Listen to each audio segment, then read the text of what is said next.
Dear friends, welcome to Biblical Parivartana. Once again, welcome to Daily Devotions. దేవుని ప్రేమ ఇదిగో. November 5వ తారీఖుకి చెందినటువంటి వాక్య భాగం ఫిలోమిన్ పత్రిక. ఒకే అధ్యాయం ఉంటుంది ఇక్కడ. కఠినమైన సంబంధాలను ఏదైనా సరే వేగంగా ధ్వంసం చేసినప్పటికీ సువార్త అతివేగంగా సమర్థించగలదు, ఆ సంబంధాలని సరిచేయగలదు. ప్రార్థన.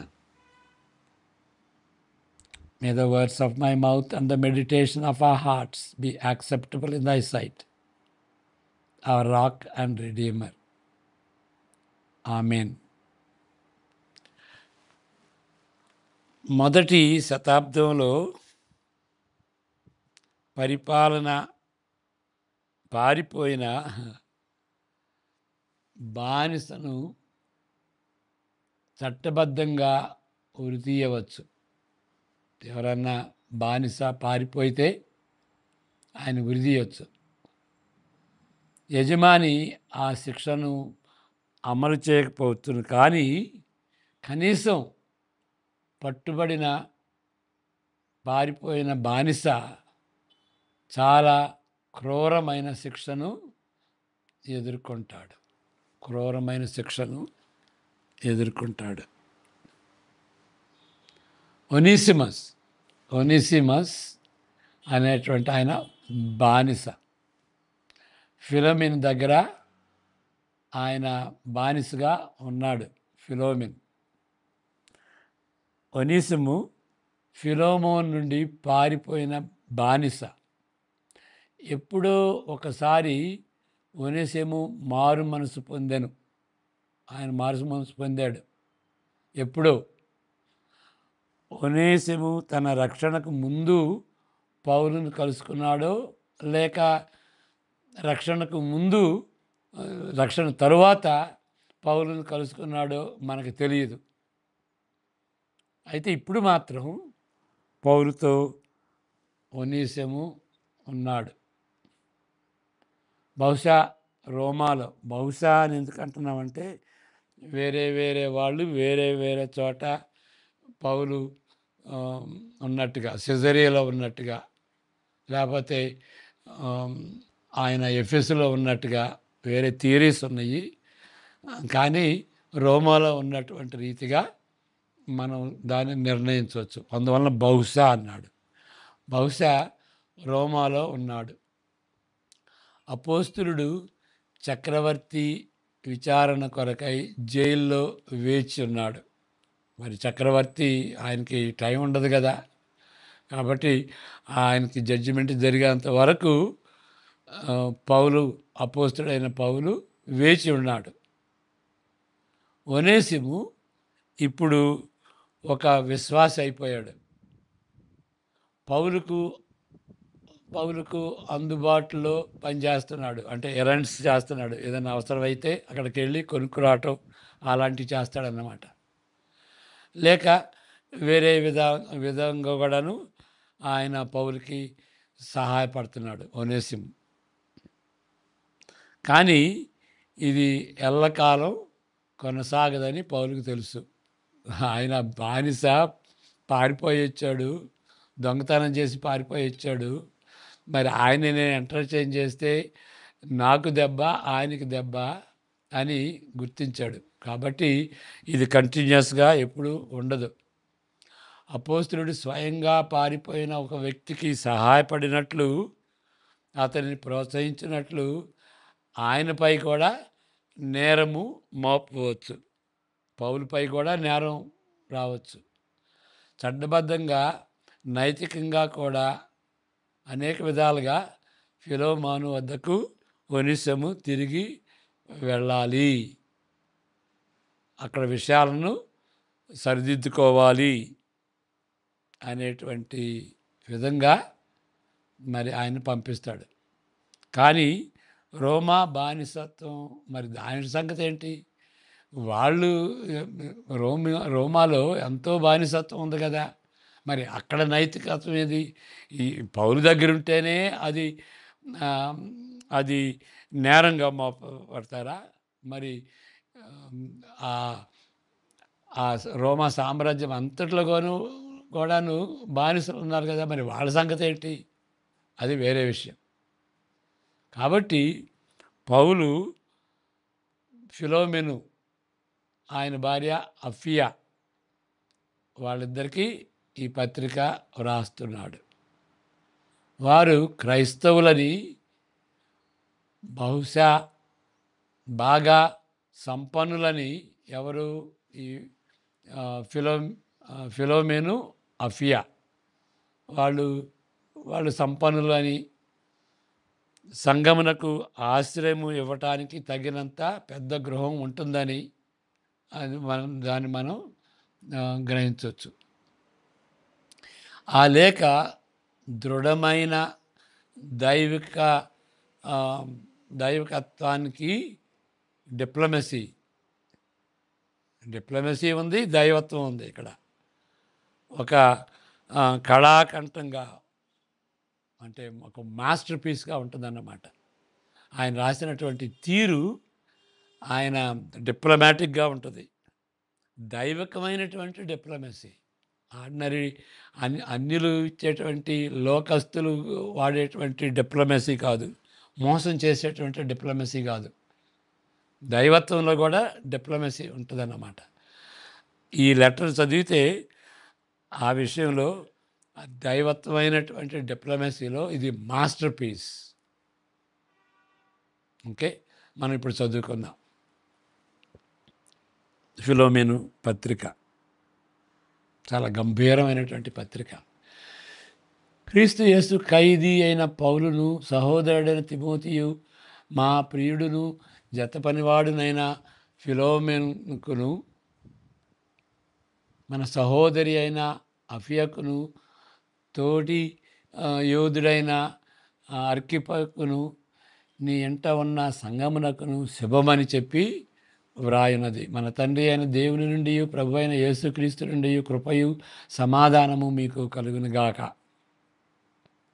నీ ప్రేమను గూర్చి ప్రభు అయిన యేసు ఎడలను సమస్త పరిశుద్ధుల ఎడల నీకు కలిగి ఉన్న విశ్వాసమును గూర్చి నేను విని నా ప్రార్థనల యందు నీ నిమిత్తము విజ్ఞాపన చేయొచ్చు ఎల్లప్పుడూ నా దేవునికి కృతజ్ఞతాస్తుతులు చెల్లించుచు, క్రీస్తుని బట్టి మీ అందున్న ప్రతి శ్రేష్టమైన వరము విషయమై నీవు అనుభవపూర్వకముగా ఎరుగుట వలన ఇతరులను నీ విశ్వాసమందు పాలివారగుట అనున్నది కార్యకారి కావలేనని వేడుకొనుచున్నాను.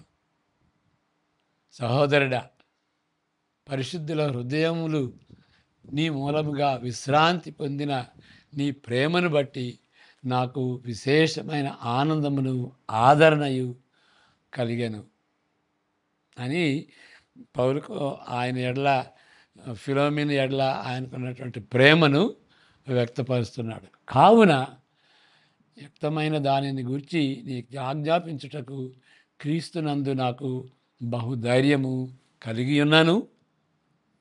వృద్ధుడను ఇప్పుడు క్రీస్తు యేసు ఖైదీనై ఉన్న పౌలను నేను ప్రేమను బట్టి వేడుకొనుట మరి మంచిదనుకొని, నా బంధకములలో నేను కనిన నా కుమారుడగు ఒనేసిము కోసరము నిన్ను వేడుకొనుచున్నాను.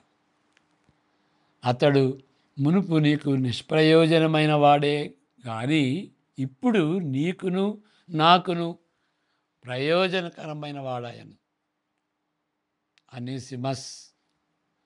అనిసిఫరస్ అంటే బ్రింగర్ ఆఫ్ ప్రాఫిటబుల్ అంటే లాభం తెచ్చేటువంటి వాడు. మరి ఆయన బానిసగా పారిపోయి ఆయన లాభం తెచ్చేవాడు కాకుండా లాభాన్ని కొట్టేసేసేవాడుగా ఉన్నాడు. కానీ ఆయన మారు మనసు పొందిన తర్వాత ఆయన నామం సార్థక నామం, నీకు లాభదారిగా ఉంటాడు అనేటువంటి రీతిగా ప్లే ఆన్ ద నేమ్ అన్నమాట. నా ప్రాణము వంటి వాడైన అతనిని నీ యొద్దకు తిరిగి పంపి ఉన్నాను. ఈ లెటర్తో ఒనేసిమసు తిరిగి వెళ్తున్నాడు.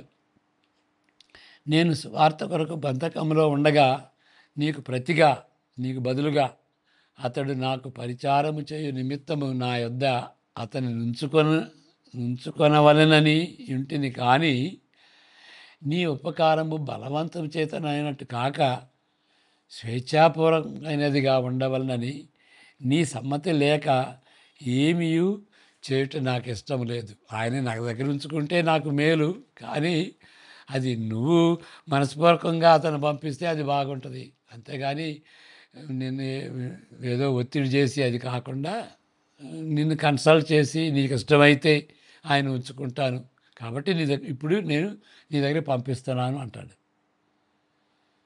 అతడికి మీదట దాసుడిగా ఉండక దాసుని కంటే ఎక్కువ వాడుగాను, నిజమైనటువంటి వ్యక్తిగాను, నిజమైనటువంటి హ్యూమన్ బీయింగ్ గాను. ఎందుకంటే దాసులకి హ్యూమన్ బీయింగ్ వ్యక్తిగా వాళ్ళని ట్రీట్ చేయరు. దాసుడు ఒక ఒక ఒక ప్రాపర్టీ లాగా చేస్తారు, కానీ ఒక వ్యక్తిలాగా చేయరన్నమాట. కాబట్టి ఇక మీదట దాసుడిగా ఉండక దాసుడి కంటే ఎక్కువ వానుగాను, ప్రియమైన సహోదరుడు, నెక్స్ట్ సహోదరుడుగాను, విశేషముగా నాకును శరీర విషయమును ప్రభు విషయమును మరి విశేషముగా నీకును ప్రియ సహోదరుడుగాను నీ యొద్ద ఎల్లప్పుడూ ఉండుటకే కాబోలు అతడు కొద్ది కాలము నిన్ను ఎడబాసి ఉండను. టెంపరీగా నీ దగ్గర నుండి పారిపోయాడు. ఎందుకంటే దేవుని యొక్క నిర్ణయం ప్రకారం నీ దగ్గర పర్మనెంట్గా బ్రదర్గా ఉండటం కోసమేమో దేవుడు ఈ విధంగా ఏర్పాటు చేశాడు అని చెప్తున్నాడు. కాబట్టి నీవు నన్ను నీతో పాలివానిగా ఎంచిన ఎడల నన్ను చేర్చుకున్నట్టు అతనిని చేర్చుకొను. అతడు నీకు ఏ నష్టమైనను కలుగజేసిన ఎడల నీకు ఏమైనా రుణమున్న ఎడలను అది నా లెక్కలో చేర్చు, నేను పే చేస్తాను, నా అకౌంట్లో పెట్టు. 19వ వచనం. పౌలను నేను నా హస్తముతో, అంటే లీగల్ డాక్యుమెంట్ లాగా, నా స్వహస్తముతో ఈ మాట వ్రాయిస్తున్నాను, నేను పే చేస్తానయ్యా అన్నట్లుగా. అది నేనే తీర్తును. అయినను నీ ఆత్మ విషయంలో నీవే నాకు రుణపడి ఉన్నావని నేను చెప్పనేలా. చూడండి డిప్లొమసీ. నువ్వు నీ యొక్క ఆత్మ జీవితం అంతా కూడాను నేను ఇచ్చాను కదా. నేను సువార్త ఇస్తే నువ్వు బాగుపడ్డావు, కాబట్టి నువ్వు నాకు చెందినటువంటి వాడు. అవును సహోదరుడా, ప్రభువునందు నీ వలన నాకు ఆనందము కలుగనిమ్ము. క్రీస్తునందు నా హృదయమునకు విశ్రాంతి కలుగజేయ. ఆయన చేర్చుకుని సహోదరులాగా చేర్చుకుంటే నా హృదయానికి విశ్రాంతి, నెమ్మది కలుగుతుంది. నెక్స్ట్, నేను చెప్పిన దానికంటే నీవు ఎక్కువగా చేతువని ఎరిగి నా మాట విందువని నమ్మి నీకు వ్రాయిస్తున్నాను. నేను చెప్పిన దానికంటే ఎక్కువ చేస్తావులేవయ్యా నువ్వు. అంతేకాదు, నీ ప్రార్థనల మూలంగా నేను నీకు అనుగ్రహింపబడినని నిరీక్షించుతున్నాను గనుక నా నిమిత్తము బస సిద్ధము చేయము. క్రీస్తు యేసునందు నా తోటి ఖైదీనైన ఎపఫ్రా, నా జతపాని వారైన మార్కు, అరిస్టార్కు, దేమ, లోక వందనములు చెప్పుచున్నారు. మన ప్రభు అయిన యేసుక్రీస్తు కృప మీ ఆత్మకు తోడయుండునుగాక. ఆమేన్. మాకు 75లో పెళ్లి జరిగినప్పుడు భక్సింగ్ గారు ఆయన సాలమ్నయ్ ఆయన మా పెళ్లి చేశాడు. అప్పుడు ఈ ఫిలోమిన్ పత్రిక చదివాడు. అప్పుడే నేను సెమినరీ నుండి వచ్చాను. ఏంటి పెండ్లికి ఫిలోమిన్ పత్రికకి ఏంటి అసలు అని నేను కొంచెం నాకు ఆశ్చర్యపోయాను. పెళ్ళికి మెసేజ్కి ఫిలోమిన పత్రిక చదివాడు అదేంటని. కానీ చివరికి ఆయన చెప్పిన తర్వాత నాకు అర్థమైంది. ఆయన దేని మీద ప్రసంగం చేశాడంటే చివరి భాగంలో 24, 25 ఆ మాటల మీద చెప్పాడు. పౌలు రాస్తున్నాడు, ఫిలోమెను నేను మీ ఇంటికి వస్తాను, అక్కడ నా రూము అప్స్టైర్స్ రూము సిద్ధం చేయి. అంటే ఆతిథ్యం ఇవ్వు నేను ఇచ్చినప్పుడు. కాబట్టి ఆయన ఇచ్చినటువంటి మెసేజ్ ఏంటంటే ఆతిథ్యం. Christian home is a home of hospitality. Okay, మనం భార్యాభర్తలుగా ఇతరులకి ఆతిథ్యం ఇవ్వాలి అనేటువంటి మెసేజ్ గంట సేపు చక్కగా నవ్విస్తూ చాలా ఆదరణకరంగా హెచ్చరిస్తూ ఆ ప్రసంగం చేశాడన్నమాట. కానీ ఇక్కడ ఈ ఈ పత్రిక యొక్క ఉద్దేశం వేరు. బానిసని ఫిలోమేను అంగీకరించాలి. ఫిలోమేను చూపిస్తున్న ప్రేమను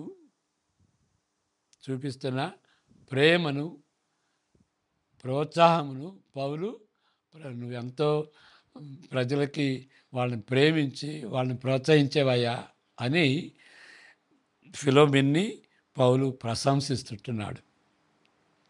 అతను కొన్ని చర్యలు తీసుకోవాలి అని అతనిని ఆదేశించడానికి పౌలు పేర్కొంటున్నాడు. అయినప్పటికీ దానికంటే ముందు అతను ఒక వృద్ధుడని, ఇప్పుడు క్రీస్తు యేసు ఖైదీ అని అతనికి విజ్ఞప్తి చేయుట ఎక్కువగా ఇష్టపడుతున్నాడు. అంటే ముందు రిలేషన్షిప్ చెప్తున్నాడు. ఆదేశించేందుకు ముందు నేను ఒనేసిమస్ను పంపిస్తున్నాను, నువ్వు ఆయన చేర్చుకో అని ఒక కమాండ్గా చెప్తున్నాడు.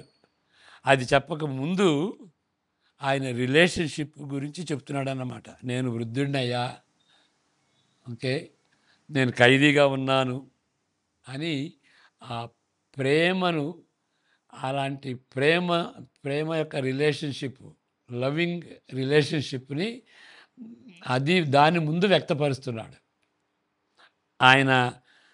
ఆయన ఆశించిన దాన్ని చెప్పకుండా రిలేషన్షిప్ని అక్కడ ముందు వ్యక్తపరుస్తున్నాడు. అది మంచి టాక్టిక్స్ అన్నమాట. టాక్టిక్స్ అదే కాదు, అరే మనకున్నట్టు సంబంధం అలాంటిది, ఆ సంబంధాన్ని బట్టి నువ్వు ఇది చెయ్యి అన్నట్లుగా. తద్వారా ఫిలోమిన్ కూడా ప్రేమతో స్పందించాలి. ఓకే, ఈయన ప్రేమను వ్యక్తపరుస్తున్నాడు, మరి ఫిలోమిన్ కూడా ఆ ప్రేమను బట్టి ఆయన ప్రేమతో స్పందించాలి. ఇది చెప్పిన తరువాత ఒనేసిమును గురించి ప్రస్తావిస్తున్నాడు. తన విజ్ఞప్తి ఏంటో పేర్కొంటున్నాడు. పౌలు ఫిలోమిను ఒనేసిమును తిరిగి తీసుకోవాలని పౌలు కోరుకుంటున్నాడు. ఎట్లా తీసుకోవాలి? తన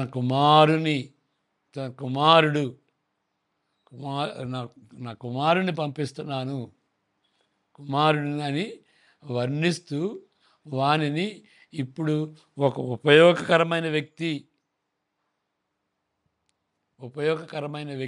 ఉపయోగం, ఒనేసిమస్ అంటే ఆ పేరుకి అర్థం అదనమాట. ఉపయోగపడేటువంటి వాడు, ఉపయోగకరమైనటువంటి వ్యక్తి అని అర్థం ఇచ్చేటువంటి పేరు ఒనేసిమస్ అంటే.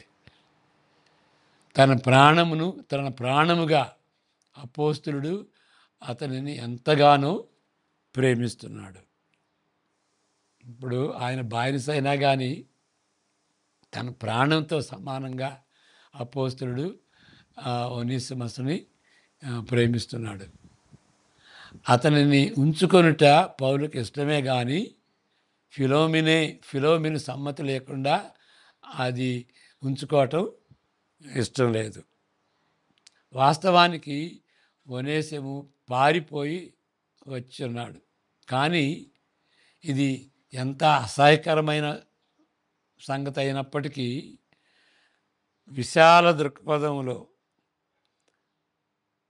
అతడిక మీదట దాసుడిగా ఉండక దాసుని కంటే ఎక్కువ వాడుగాను, ప్రియమైన సహోదరుడిగాను, విశేషముగా నాకు శరీర విషయమును, ప్రభువు విషయము మరి విశేషముగా నీకును ప్రియ సహోదరుడిగాను నా యొద్ద ఎల్లప్పుడూ ఉండుటకే కాబోలు అతడు కొద్ది కాలము నిన్ను ఎడబాసి ఉండెను అని చెబుతున్నాడు. అయ్యా, అంటే విశాలమైనటువంటి దేవుని దృక్పథం, దేవుని యొక్క పథకంలో, దేవుని యొక్క ప్రోగ్రాంలో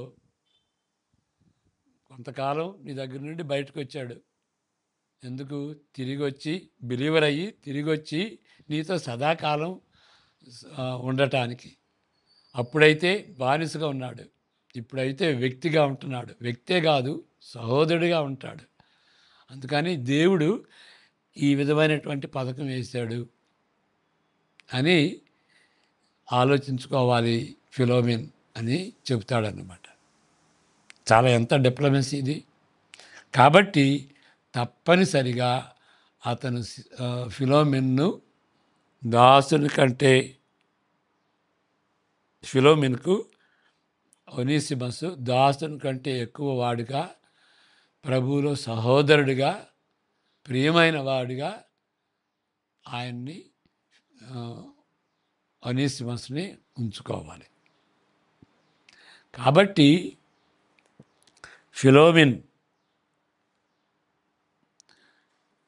ఫిలోమిను అపోస్తుడైన పౌలును చేర్చుకున్నట్లుగా ఒనేసిము తిరిగి చేర్చుకోవాలి. అతను త్వరలో విషయాలను పరీక్షించుటకు సందర్శిస్తాడు అని ఆశిస్తున్నాడు. 22వ వచనంలో ఫిలోమిను నుండి ఒనేసిమస్ వెళ్ళినప్పుడు దొంగిలించి వెళ్ళినట్లుగా స్పష్టంగా కనిపిస్తుంది. ఎందుకని ఎట్లా కనిపిస్తుంది? పౌలు పూర్తి మొత్తాన్ని సంతోషంగా తిరిగి చెల్లిస్తానని పేర్కొంటున్నాడు. కాబట్టి అయినప్పటికీ పౌలు ఫిలోమిన్ సువార్తని తెచ్చిన వ్యక్తికి అతను రుణపడి ఉన్న అత్యున్నతమైనటువంటి రుణాన్ని సున్నితంగా గుర్తు చేస్తున్నాడు. అయ్యా, నువ్వు నాకు రుణపడి ఉన్నావు అని గుర్తు చేస్తున్నాడు. కాబట్టి నేను నీకు చెల్లించేదేంటి అన్నట్టుగా చెల్లిస్తాను, చట్టపూర్వకంగా చెల్లిస్తాను, నా చేతితో రాస్తున్నాను అని చెప్తాడు. కానీ నువ్వు నాకు రుణపడి ఉన్నావు కదా అని కూడా గుర్తు చేస్తున్నాడు. ఇప్పుడు ఏంటి మనం నేర్చుకునేది? కఠినమైనటువంటి సంబంధాలు. మరి ఫిలోమెను, ఒనేసిమస్ వాళ్ళ మధ్య ఉన్నటువంటి సంబంధాలు కఠినమైనటువంటివి. వాటిని ఏ విషయం ఆ సంబంధాన్ని నాశనం చేసినప్పటికీ, ఇక్కడ ఏంటి? బానిసగా దొంగతనం చేసి పారిపోయాడు. అది చాలా సీరియస్ది. ఏది ఆ సంబంధాన్ని నాశనం చేసినప్పటికీ సువార్త అతివేగంగా ఆ సంబంధాలని సరిదిద్దగలదు. చూడండి, సువార్త ఏదైనా సరే, ఎలాంటి నాశనం చేయబడేటువంటి సంబంధాలను కూడా సువార్త సరిదిద్దగలదు. సువార్తలో అంత ప్రభావం ఉంది. రిలేషన్షిప్ని రెక్టిఫై చేయగలదు. మరలా చదువుతాను. కఠినమైన సంబంధాలను వేగంగా ఏది నాశనం చేసినప్పటికీ సువార్త అతివేగంగా ఆ సంబంధాలను సమర్థించగలదు. అలాంటి శక్తివంతమైనటువంటి సువార్త సంబంధాలని సరిదిద్దగలదు. ప్రార్థన చేసుకుందాం. May the grace of the Lord Jesus Christ, the love of the Father, and the fellowship of the Holy Spirit be with each one of us now and all the days to come. Amen. God bless you.